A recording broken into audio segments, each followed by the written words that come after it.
नमस्कार विद्यार्थी मित्रांनो, आज 25 जुलै इयत्ता 11वी प्रवेश प्रक्रिया नियमित फेरी तिसरी प्रवेश चालू आहेत। उद्या 26 जुलै 2025 उद्या शेवटचा दिवस आहे। त्यामुळे विद्यार्थ्यांनी या 2 दिवसांमध्ये आपले प्रवेश हे निश्चित करायचे आहेत। चौथ्या फेरीसाठी पुन्हा रजिस्ट्रेशन सुरू होणार आहे। म्हणजे अर्जाचा भाग 1 दुरुस्त करणे आणि भाग 2 पसंतीक्रम अद्ययावत करणे, म्हणजे तुम्हाला पाहिजे तसा करून पुन्हा लॉक करणे, ह्या गोष्टी 28 आणि 29 या 2 दिवसांमध्ये चौथ्या फेरीसाठी होणार आहेत। आणि त्यानंतर मग पुढे ॲडमिशन्स ही 1 आणि 2 ऑगस्टला चौथ्या फेरीची सुरू होतील आणि 4 ऑगस्टला साधारणतः ही रिक्त जागांची यादी जाहीर होणारी आहे। चौथ्या फेरीसाठी सुद्धा विद्यार्थी कॅप किंवा कोटा अंतर्गत राखीव जागावर सुद्धा अर्ज करू शकतो। फक्त त्या कॉलेजमध्ये जागा रिक्त आहेत का हे तिथं जाऊन आपण चौकशी करणं गरजेचं आहे। पण याहीपेक्षा सगळ्यात महत्त्वाचं काय आहे की काही पालकांचे फोन येत आहेत की सर ओपन टू ऑल फेरी जी असणार आहे ती कशा पद्धतीची असणारी आहे। कारण काही ठिकाणी कॉलेजेस ही ऑफलाईन पद्धतीनं आम्ही प्रवेश देऊ असं ते म्हणत आहेत, त्यामुळे आम्ही अर्ज तिथं भरून देतोय, तर त्याचा काय परिणाम होऊ शकतो का? तर 100% परिणाम होऊ शकतो।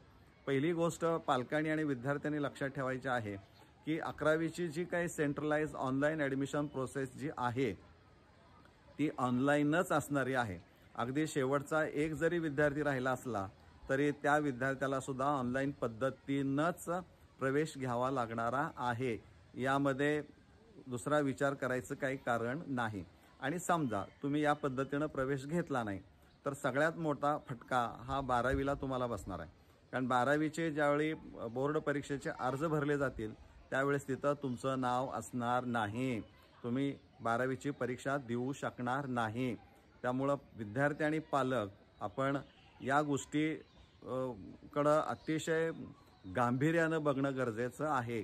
ओपन टू ऑल ही फेरी देखील ऑनलाईन पद्धतीनंच अर्ज मागून घेतले जातील।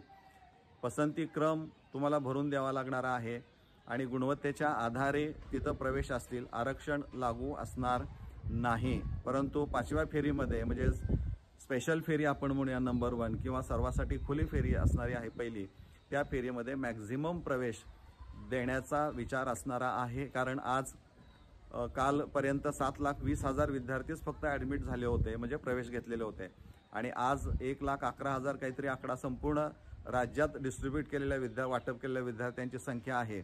त्यामुळं ही फिगर जर आपण पाहिली तर निश्चितच हा आकडा खूप कमी आहे।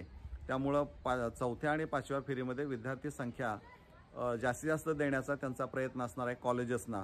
म्हणजे लवकर 11 ऑगस्टच्या आत ही कॉलेजेस सुरू होण्याची शक्यता नाकारता येत नाही।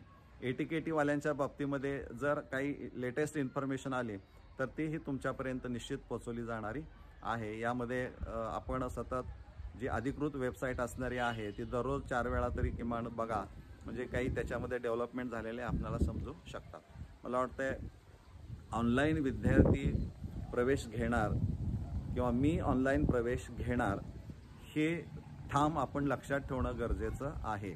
ऑफलाईन कुणीही आश्वासन दिले तर ते तुमच्याकडून माहिती भरून घेतली तर तुमचा पासवर्ड आणि लॉग इन ID ते त्यांच्याजवळ ठेवतील आणि त्यांनाच ती प्रोसेस ऑनलाईन पद्धतीनं करावी लागणारी आहे। त्यामुळं पालक आणि विद्यार्थी या दोघांनी या गोष्टीकडे गांभीर्यानं पाहणं गरजेचं आहे। धन्यवाद।